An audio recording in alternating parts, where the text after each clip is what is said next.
It's time to test a fly or two. Primarily this one right here.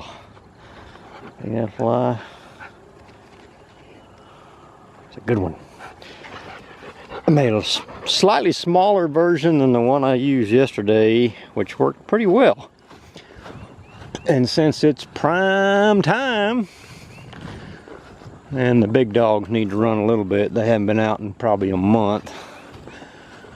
Every time I think about letting them out, it's always a problem because they're not spayed.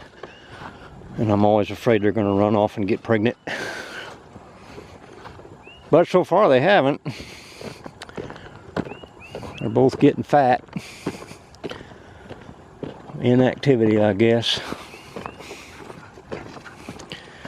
They'll definitely wear themselves out a little faster than they used to. But you watch, when it comes time to come home, they'll act like they're coming home, then you turn around and one of them runs off and the other follows.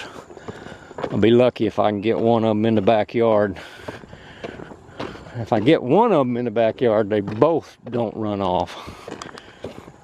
That's gotta go. Kill it. Anyway. Oh, come on, dogs. They do drive-bys, run me over. These dogs are pretty heavy. They're, probably 40 to 60 pounds. They're both heavy, big dogs. Boys were here this weekend. I don't know how many pigs they shot. Quite a few, I guess. There's a buzzard fest now. I don't shoot the pigs anymore. I'll leave that up to the boys. Here's my fly. This is a good fly too. I like this pattern. Super duper buggy. Just use a little woolly booger. I got other droppers in here if that one doesn't work. I got it about 14 inches, I guess, below the other one. See if Lucky will stay in the house. Not Lucky, Marley. He'd do all right with these big dogs, but man, 3 at once, that's too much. Man, we're gonna have a heck of a dewberry crop. Look at the doe dog. They're so glad to be on parole. Poor dogs. Can't let them run. Gotta keep them pinned up. The life of a dog, though, you know.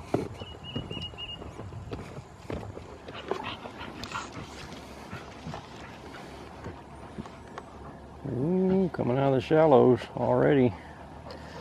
See if they don't pick up that dropper. That's what I'm really expecting to happen more often. I ran the popper by itself yesterday, and I did okay. I caught 3 fish on the popper itself. Took a while, and then as it got dark, or darker, I put a dropper on. A little, I don't know, dragon looking thing.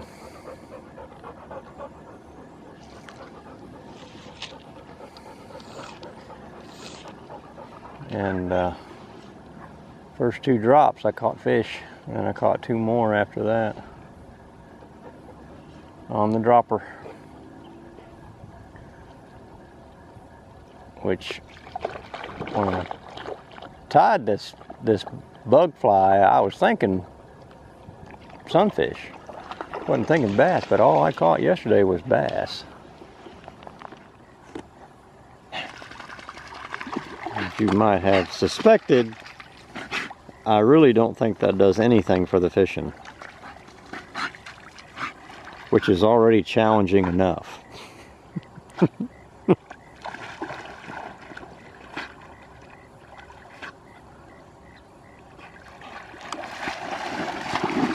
Yeah, now you're gonna come up here and shake, aren't you? Try to get me wet, punks. Ah, get down, get away, get away. panting. And back in the water. There's a big popper and a small dropper. And that dog is going to get in my line. See if this works. Tiny, tiny dropper. Volunteer took the dropper. Yep, that's why I put the dropper on there, to catch sunfish and check the general health of these fish. Looks good. Little fly is nothing but thread and a little bit of copper wire and a gold bead. Sometimes it's just magical out here. Just magical. The dogs are killing me.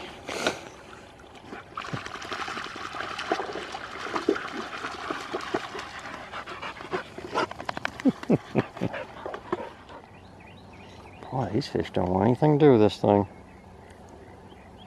They haven't touched it. What I call a pellet fly. My God, these things are giant size. Got a wound on his side. Man, that fish is thick. That's what you get when you feed them. Of course, this one is probably full of eggs too. Look at the belly on this thing. God almighty. God, these things are big. Look at the thickness on this fish. Goodbye. Thanks for coming. I don't know what I had. It fought like the dickens. I put a more or less a pellet fly on because these fish just sit right in front of this feeder waiting for these pellets to hit the water, and they tend to bed up in front of it too. But I hadn't. I was just about ready to start throw a little bit of food out there, but I noticed they were going to hit it anyway. Let's see if a bass will hit it. Oh shit, come here. Come here, come here, come here. That's a tiny hook. Come on, come on. Come on, hold still. Oh, come on. I dang want to lose this big fatty. There we go. See how small the mouth is compared to how big the body is? Lord have mercy, that fish has been eating food for a good bit. Great big belly. These fish are pregnant, full of eggs. Little shorty. Trick is to keep them up out of the grass. Now this fish is likely to be a male, a big male. Come on, get up here. Quit fighting and I'll get you off the hook fast. That's definitely going to be a male. Big one. Nice slim fish. Same thing, same situation. Small mouth, big body. These fish have taken to these pellets like nobody's business. Good looking fish. And a little more kick and you can do it. I'm gonna walk back home. Maybe the dogs will go straight in the backyard, maybe they won't. Maybe they'll run half the damn night. That's pretty common. Sally Sue might go in there. They run quite a while. Guess I've been down here about an hour and 10 minutes or so. And they run the whole time they're here. Maybe that's enough for them, huh? Maybe. Well, my fly didn't work very well. My new fly. But the pellet fly sure does. It amazes me. You can pass damn near anything you want right on top of those fish. When they key in on those pellets, nothing else works. They ignore it. They can't even see it. That's my guess. But man, those fish are big. Thick, thick, thick, thick, thick. That bass was probably over 3 pounds. But mostly, and it wasn't even that long. But mostly because they're just fat. And they're dang near as big around as they are long. But that's what it takes sometimes to get them to grow. Especially when you got a smaller pond that quite oftentimes the bass will overpopulate real easily. A couple of good spawns and shoot, you'll have 2 big fish and 100 little ones, and it doesn't take long for those little ones to outcompete the big ones. They get to all the forage before the forage gets big enough to feed the big fish. That's when you need a feeder, because then you can reestablish a balance, which works because you can grow big fish that can eat other bigger fish. Probably shouldn't try to make the giant sized bluegill. That's what my boss tells me. ARS, a management fella, that's what he tells me, is once you get those giant sized bluegill, they're predatory. They act more like bass, and they'll feed on everything. So, but me personally, I really like catching giant sized bluegill almost as much as I like catching giant sized bass, but I don't catch a lot of giant sized bass. Those bluegill that are topping a pound, that's as big as they get, period. I mean, an average bluegill doesn't hardly get longer than 10 inches and maybe a pound at the very top end.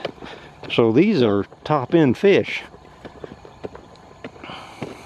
But at any rate, it's all in good fun. It's kind of expensive. That feed has gone up to $40 for a 50-pound bag, and it lasts about a month at the rate we're feeding. Once you get them responding to the feed, it doesn't take much to get them going and get them growing. Now, if your intention is to grow fish fast, then you put a lot of feed in there, because it'll put the pounds on them. Bass aren't known to be pellet feeders. Yeah, my dogs ran off. I figured they would before we got to the house. Punks.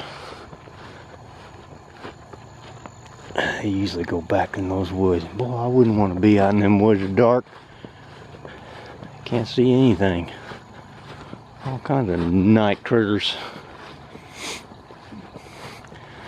Well, look at there. It's dark. Let me put this stuff up and grab a bite to eat. A cup of decaf coffee. Sit and watch Star Trek. Since I don't want to watch anything else. Everything else is too damn violent. Bad news. The way the world's going. Jeez. Is that my dog? I don't know. It's pitch black. You can't see nothing. I can't see nothing. What's the matter? See the barn. Alright, y'all. Be good. Till I see you again. Bye.